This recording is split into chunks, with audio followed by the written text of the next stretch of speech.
नमस्कार दोस्तों, हम आपके लिए बहुत सरल सवाल लाए हैं।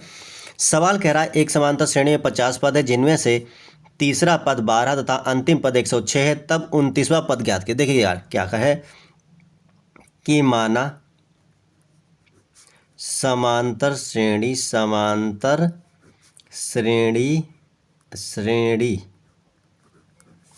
का प्रथम पद ए है।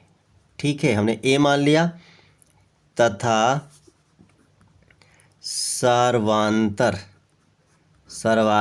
डी है, तब ये मान लिया हमने, क्योंकि हमारे पास ये चीज़ नहीं है। अब देखिएगा, कह रहा है टोटल पद 50 है जिनमें से तीसरा पद यानी कि A3 हमारे पास 12 है, तथा अंतिम पद यानी कि 50वां पद है, यानी कुल 50 पद है ना, और अंतिम पद कह रहा है यानी कि A50 बराबर हमारे पास कितना है, 106 है।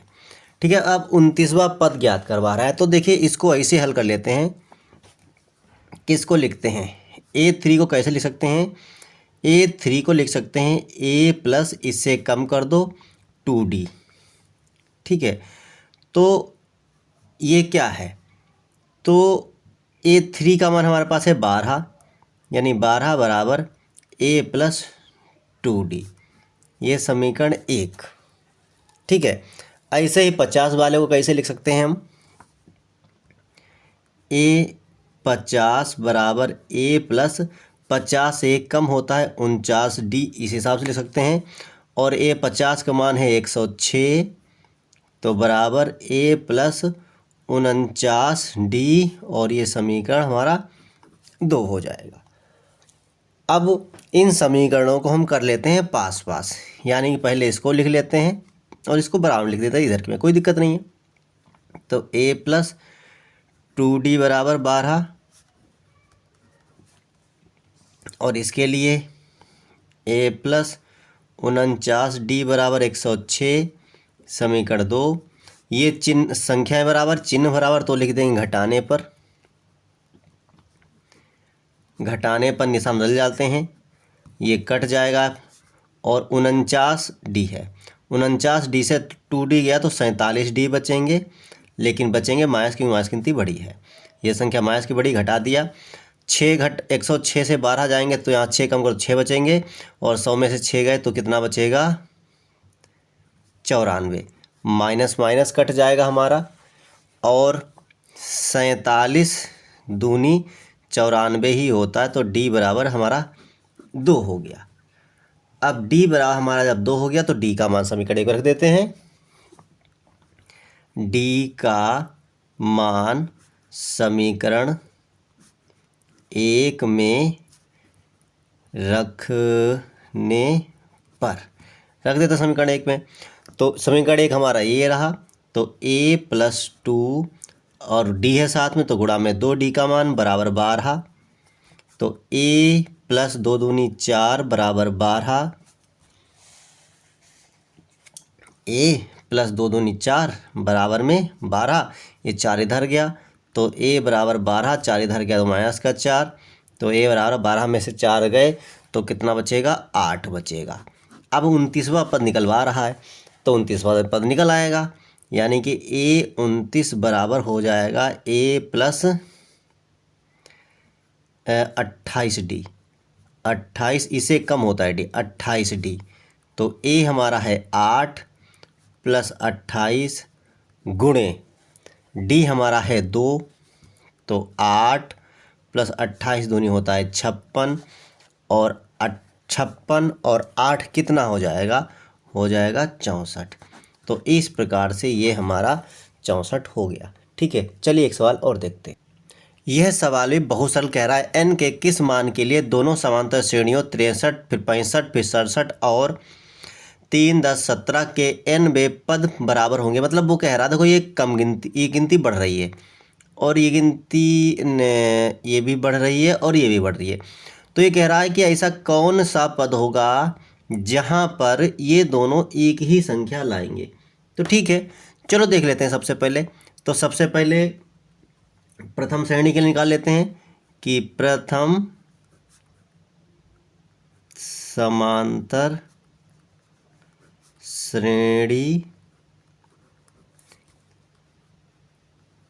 का, ठीक है, प्रथम पद, अरे प्रथम पद क्या, ए बराबर 63 है, और इसका डी निकालेंगे तो घटाएंगे आपस में, डी बराबर 65 से 63 घटा दिया तो बचेगा 2, ठीक है।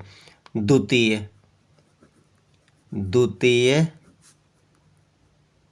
श्रेणी का, द्वितीय श्रेणी का ए निकालेंगे, हमारा 3 है, डी निकालेंगे तो 10 में से 3 घटाएंगे तो आएगा 7, ठीक है। अब एनवा मान निकालना है, तो एनवा मान के लिए क्या है कि इसका भी एनवा पद निकाल लो, इसका भी एनवा पद निकाल लो। तो एनवा पद निकालने के लिए क्या होगा कि ए एन बराबर क्या होता है, ए कोष्टक में एन माइनस 1 कोष्टक में ये डी होता है। तो इसके बराबर में, ये प्रथम श्रेणी के लिए है, बराबर में ए एन, मतलब ये दोनों के लिए निकालना है, ठीक है। तो इधर प्रथम श्रेणी की निकाल देना है, इधर द्वितीय श्रेणी की निकाल देना है, ठीक है। चाहे इसको A1 D1 और A2 D2 मान लो, ठीक है। तो चलिए, तो इधर रहेगा A1 करके और D1 करके, इधर रहेगा A2 प्लस n-1 और D2 करके। इन दोनों का ये एनवा पद जो है ये बराबर ही आना चाहिए, तो इन दोनों को बराबर रखना है। तो चलिए, तो A1 हमारा कितना है, 63 है, 63 और प्लस n ही तो निकालना है, D हमारा यानी D1 हमारा है 2, तो गुणा में 2 बराबर, तो ये A2 है, A2 हमारा है 3 प्लस n निकालना है और D2 हमारा है 7, ठीक है। यानी एनवा पद इसका, एनवा पद इसका, ये कह ही रहा है सवाल कि बराबर हो, इसलिए इनको बराबर रखा है एनवे पद को, ठीक है। अब देखिए, कोई ज़्यादा इसमें गड़बड़ झाला नहीं है, तो क्या कर सकते हैं हम, ज़्यादा दिमाग लगाने की ज़रूरत नहीं है, सीधे अंदर गुणा करना चालू कर दो, ठीक है। तो ये 63 ऐसे ही रहेगा, प्लस 2 यानी 2n माइनस 2 1 2 बराबर ये 3 ऐसे ही रहेगा, प्लस 7n का 7n माइनस 7 1 7।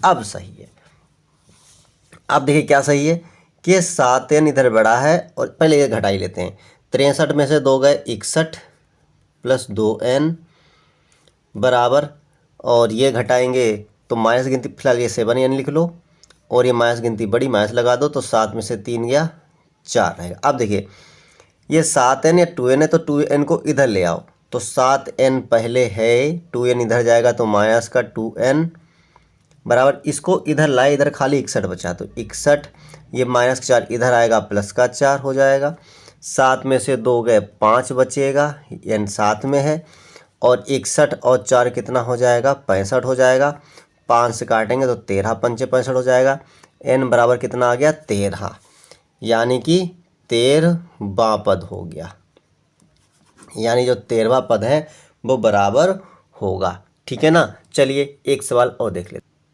यह सवाल भी बहुत सरल कह रहा है कि एक समांतर श्रेणी में a बराबर 8 है, n बराबर 62 है और Sn बराबर 210 है, तो n और d के मान ज्ञात कीजिए। देखिए ध्यान से, ये मान तो दिया ही हुआ है, तो Sn भी दिया हुआ है, तो Sn में आपको शायद पता होगा,